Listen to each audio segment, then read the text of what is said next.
اس نہر سے اس پار مت جانا زری، وہ جو آگے آگے بھاگ رہی تھی سہیل ملک کی پکار پر رکی اور مڑ کر انہیں دیکھنے لگی۔ وہ ہاتھ گھٹنوں پر رکھے سانس بحال کر رہے تھے۔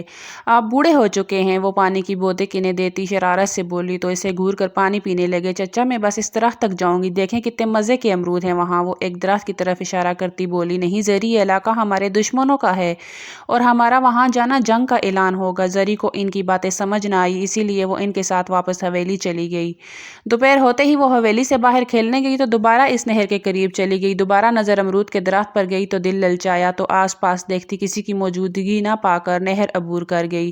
اس کی دوستیں اسے پکارتی رہی مگر وہ نہ رکی، درخت پر چڑھ کر چند امرود توڑے اور وہاں سے واپس پلٹنے لگی۔ جب اس کا ہاتھ کسی نے پکڑا، مڑ کر دیکھا تو وہاں ایک جوان مرد کو دیکھ کر اس کا رنگ زرد ہوا۔ کون ہو تم؟ مقابل ہوش بھری نظروں سے اس کے وجود کو دیکھتا پوچھ رہا تھا۔ میں زرمین ارسلان ملک ہوں، وہ سنبھل کر بولی۔ اعتماد تو اس میں خوب تھا۔ مقابل نے غصے سے پہلے اسے دیکھا، پھر نہر پار کھڑی لڑکیوں کو ایک تھپڑ اس نے زرمین کے چہرے پر مارا جس سے وہ بری طرح زمین بوس ہوئی۔